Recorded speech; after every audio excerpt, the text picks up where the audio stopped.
Well, hello everyone. I thought I would do a live update in reference to the Oregon trial and some other things that have been coming to the forefront. It was interesting though, you live in the boonies when you have to drive to town to have enough bars to do a live show. It's quite funny. I'm sitting here on the side of the road in Colorado City instead of in my home. Well, most of you know that Astarias was found guilty, and that justice was not done in this sense. The jurors, however, they knew that someone was lying to them, but they didn't know who, and that was testified to by one of the jurors who was interviewed by Maxine after rendering that not guilty verdict. They didn't know who was guilty of shooting those shots, because most of the officers stuck together in testifying and presenting enough reasonable doubt that they couldn't render a guilty verdict for him. But we learned a lot. We learned that the FBI didn't follow their own protocols, and we learned that the Oregon State Police didn't follow their protocols, that they listened to the FBI and took orders from the FBI to not turn on their body cameras or audio equipment, or even after they had found that there were bullets missing and unaccounted for. The FBI were still calling the shots in the investigative stage when the Deschutes County Sheriff's Department was in charge, and they requested and was going to refuse to be interviewed if they were taped. So even the interviews afterwards were controlled by the FBI. So that was pretty hard. The FBI was difficult in not cooperating with the Oregon State Police or the investigative team, and the Oregon State officers as well as the FBI both tampered with the scene. I mean, good heavens. Who walks through a crime scene? Who walks through a scene like that over and over again all through the night? You watch that in the videos. You can see them bending down, picking things up. It was quite the eye-opener. And I'm sure the jury had they were struggling, How do we find justice here if we can't pin it on any one particular person, right? But we feel confident that we've learned a lot of information for our wrongful death case. We're excited about that. We're really excited about moving forward with that. I'd also like to take this opportunity to thank the jurors. I believe that they were engaged and that they were paying attention. They were actively looking at all the videos, and I know they had questions. I know they had great conversations behind the scenes, and I know that they wanted to do the right thing, and I thank you. I thank you for your service.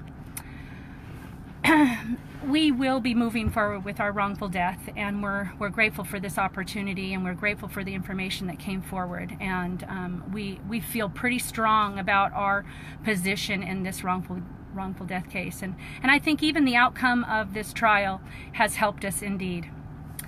Another subject that I want to talk about is when I took a stand a couple days ago in reference to the Blue ISIS. It seemed to have caused a bit of a ruckus. And there were people quoting and putting things out there, one of which was from Gavin Syme. He said, quote, "Just because Jeanette has loyalists whispering in her ear to get her to say things doesn't change what it means to be a real patriot," end quote. Holy cow, really? Then there was another quote that was posted out there.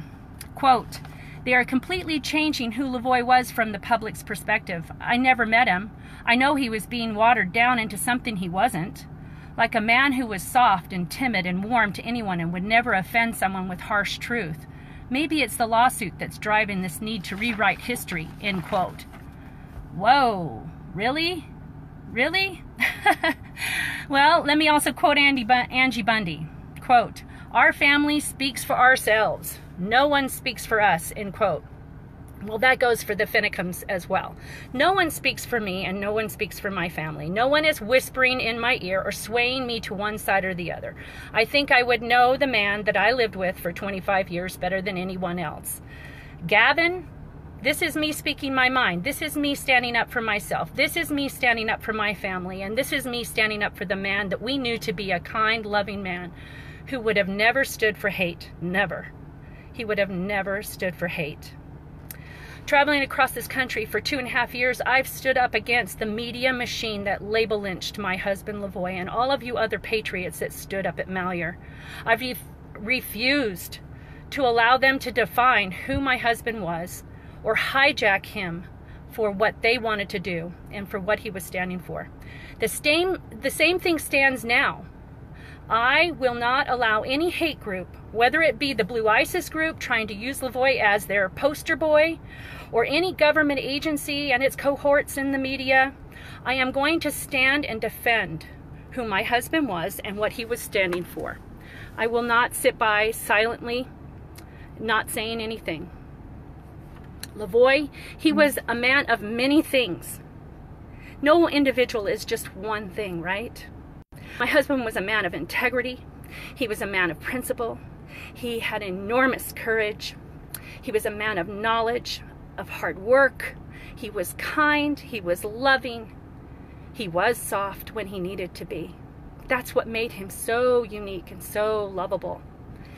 My husband was a loving husband, a loving father, a loving grandfather. He was a loyal son and a loyal brother to his siblings. He served his God first and foremost, and he served him well. He was a man of such high integrity, I didn't ever have to question him anywhere he went.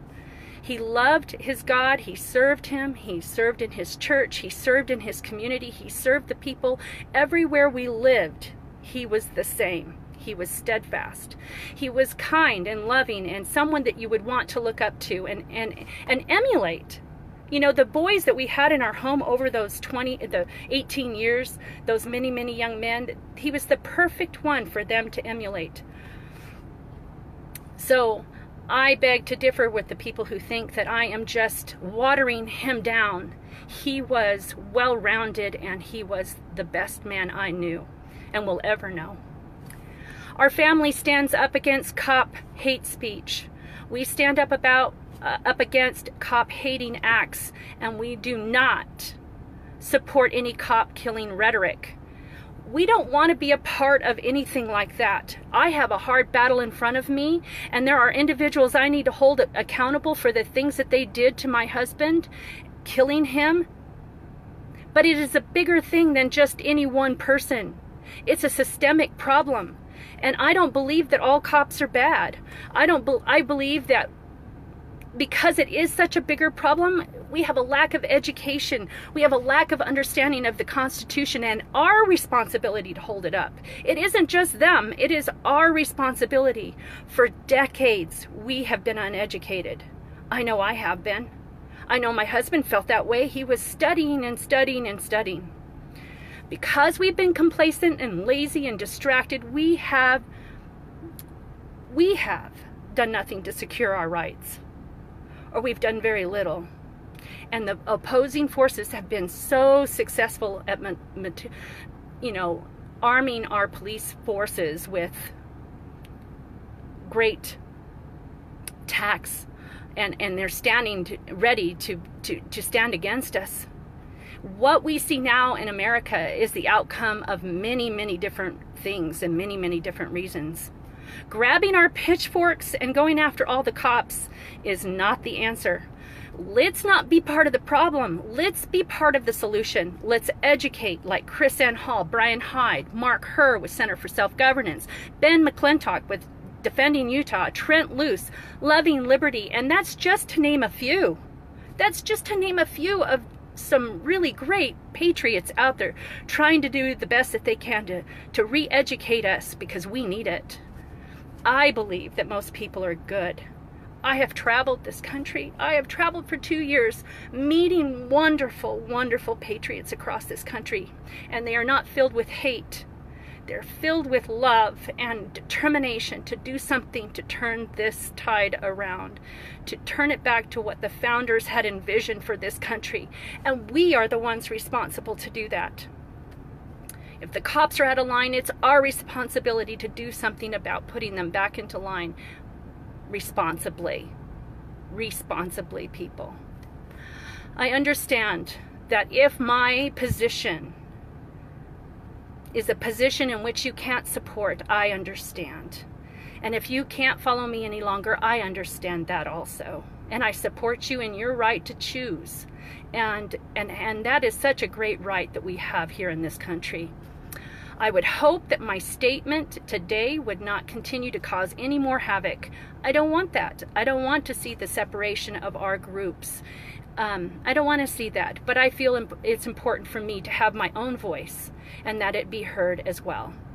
I would hope that as we continue forward, that we will continue to talk civilly with each other and not hate speech, not tearing each other down because of a difference of opinion. I hope that we will learn to tolerate each other as we express our different opinions and ideas.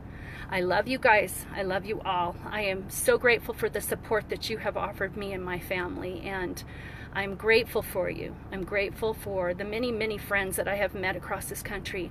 I still have a long battle in front of me, this wrongful death suit, and I do need your support if you're willing to help out. I would really appreciate you visiting my website.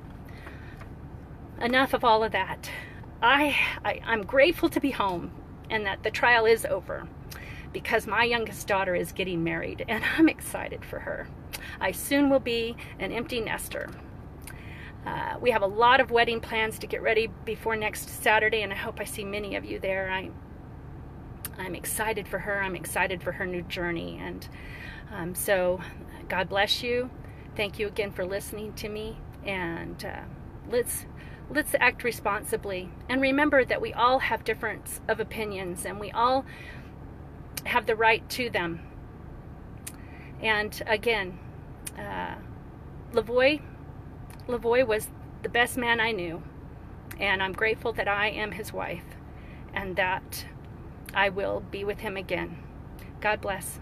Talk to you later.